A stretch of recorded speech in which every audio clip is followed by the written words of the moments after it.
Hello, I'm James Buslon, and I will be speaking about the differences in people. My name is Daniel Kent. I'm going to be speaking about how people communicate and communication barriers. And my name is Rangel, and I'll be talking about practices one can use to effectively communicate across cultures, generations, and genders. Have you ever had a conflict at work? Maybe been misunderstood by an employee? Or maybe you thought that someone's being rude to you? Or maybe someone interpreted you as being rude to them, but you really weren't. You might have experienced a misunderstanding in the workplace. We are the intercultural communication consultants, and our job is to help the employees of Kaizen Automotive successfully begin operations in San Antonio.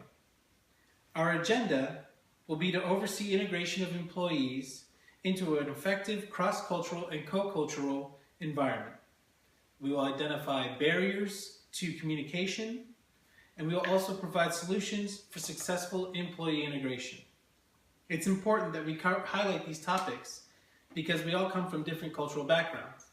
And once we all start working together, there's a high potential for our personalities, our individual perspectives, and our cultures to conflict. Welcome to San Antonio. This is a new environment for most of you. As companies begin new ventures in foreign lands, it's important that cultural differences be identified in order to successfully operate within a new environment. What differences do you expect to encounter in your new environment here in San Antonio? You'll notice that there's a difference in people, and you will also notice that there's a difference in culture. Today, we will discuss differences in the local community and identify solutions for effective communication within the workplace and provide opportunities for cross-cultural awareness and provide tours of the local area for familiarization. Differences in people. There are over 7 billion people in the world. How do we sort them out? There are 3 ways that we do this. One is by race, a group of people distinguished by physical characteristics. Ethnicity, people that are identified by common cultural backgrounds. And culture, attitudes, customs, and beliefs that distinguish groups of people. Today we will discuss how ethnicity impacts the way we talk and the way we listen. We will discuss culture and how it affects our social interactions in the workplace. And we will also discuss how our race could impact communication among each other through stereotypes and prejudiced beliefs.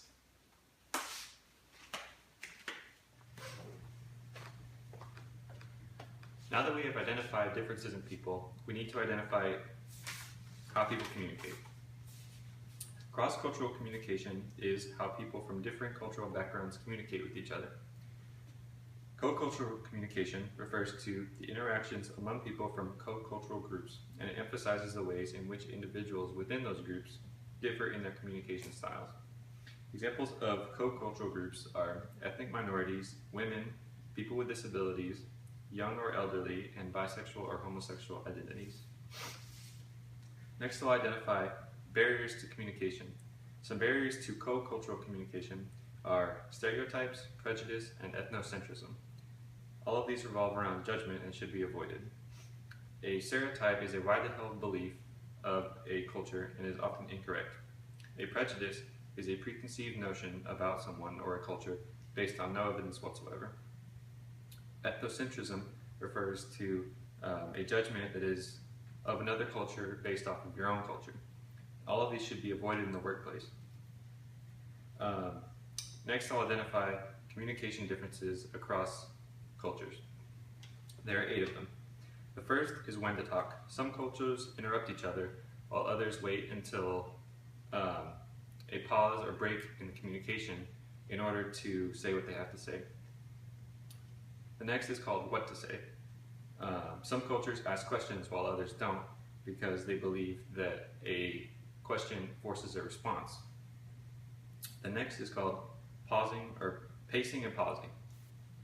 This is how fast you talk and when you might brief or pause during your conversation for effect. For example, it seems like when you're talking to another person that doesn't speak your language, it seems like they're talking really fast when in reality they're speaking at a normal pace for their language. The fourth is called listenership, and this refers to the idea that different cultures show that they're listening in different ways. For example, in America, we believe that when you look at someone in the eye, it means that you're listening to them. When in other cultures, you might show that you're listening in other ways. But eye contact in America is universally accepted as listening. The next one is called intonation, and this is basically how words are said and what the tone of the words is. For example, if you say a word, it might have a completely different meaning if you say it in a different way. For example, like help. Like if you say help in a neutral tone, it sounds not bad. While if you say help, I mean like in a scared tone of voice, it might communicate to the other person better or differently. The next one is called formulicity. In some cultures, they're very poetic in how they speak and have different conventions, but while other cultures, you might have very literal meanings to what you say. For example, in America, we are a very literal country, and we like to communicate very literally rather than poetic instances. The next one is called indirectness, and this is basically just how direct you are to when you're communicating with another person. For example, in America, we tend to lean towards being very direct and avoiding nonverbal communication in favor of verbal communication so that we can be very literal. The last one is called cohesion and coherence, and this is basically how your words tie together and what they mean. Some cultures have different structure and tie-ins, but ultimately they're all different. So now we identify communication across gender and age groups and the barriers to that. The barriers to age and gender communication are personal values and beliefs. Most of the time, a person's values are influenced by their life experiences. So there could be two people with the same age, race, ethnicity, and they could have completely different life experiences that shape their beliefs. So an example would be conservative or liberal. I mean, they can be the same age and have different values. The next barrier is the fact that earlier generations are less likely to question authority figures and demonstrate respect, or more likely to demonstrate respect. This is because back in the 50s and 60s, or even the 40s, respect was a very common household value and was practiced more often than it is today. People born in the 60s or later tend to be more skeptical of authority and are therefore more likely to question management because of the fact that respect is not so common of a household value as it is back then. So for the barriers for the gender communication, there's misunderstanding and differing speech patterns. For example, women tend to be more emotional when they communicate, while men tend to be more literal when communicating.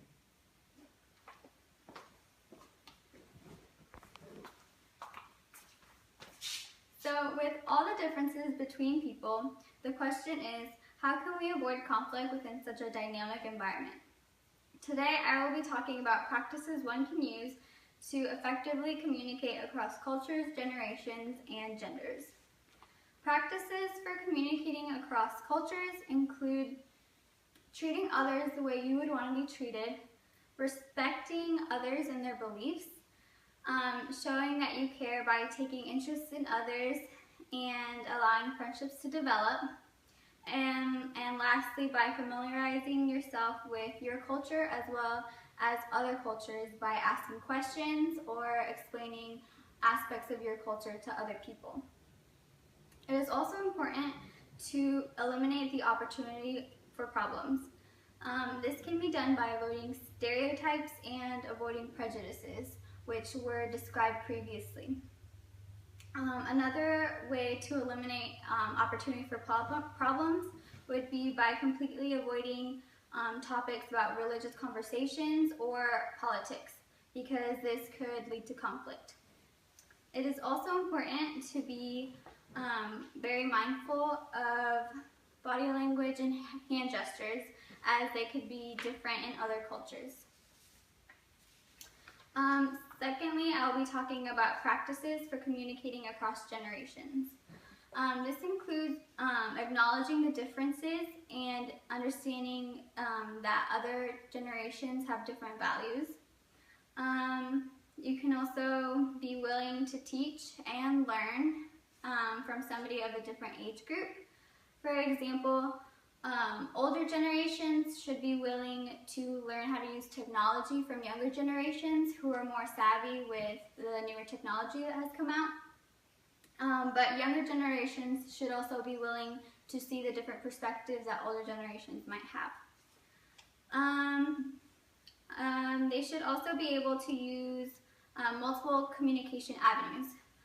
People of older generations might be more comfortable using email to communicate, while people of younger generations might be more comfortable texting or calling. So everybody should be willing to communicate through different avenues. Third, I will be talking about the practices for communicating across genders. This can be done using gender-neutral language and using gender socialization. Gender-neutral language aims to eliminate reference to one specific gender. Some examples would be to say police officer instead of policeman, or say mail carrier instead of mailman. And then another practice for communicating across genders would be to use gender socialization. So at an early age, boys and girls tend to isolate themselves from one another, and gender socialization basically aims to have a more inclusive environment in which genders can practice communicating with one another and learn to see from different perspectives. So last, I will be talking about solutions for successful employee integration that could be implemented in your company. This includes translators that can be available throughout the company in case there's a misunderstanding between people that speak different languages. Another solution would be more cultural awareness courses that will be required for the employees to attend. That way they can learn about different cultures other than their own. Tours of the local area for those that are not from that area, so they can get to know the place that they're working in and learn the different traditions. And then last, company outings and teamwork exercises to allow employees to bond with one another. So being aware of the barriers that inhibit communication across cultures is an important step to avoiding conflict and integrating employees into a multicultural environment.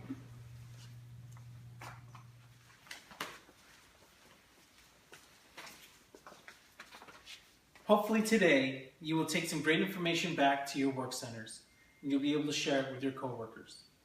We highlighted cultural differences within a workplace due to gender, race, and cultural backgrounds. These differences are what make up our individual personalities, but they can also cause conflicts between us. The information you learned today will help the Kaizen Automotive Company successfully integrate themselves into San Antonio and prevent differences in the workplace, which will ultimately help Kaizen Automotive perform at the highest possible level of efficiency.